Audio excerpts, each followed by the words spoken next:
You ask Tiger to solve. This deals with linear equations with one unknown. The final result is a equals -7/3. Let's solve it step by step. Simplify the expression. Expand the parentheses. Multiply the coefficients. Simplify the arithmetic.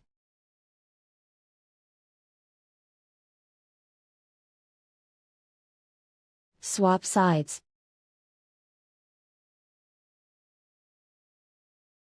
Group all constants on the right side of the equation.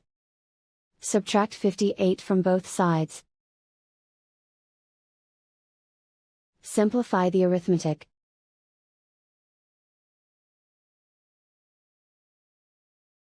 Isolate the a. Divide both sides by 21. Simplify the fraction. Find the greatest common factor of the numerator and denominator. Factor out and cancel the greatest common factor. And so the final result is a equals -7/3.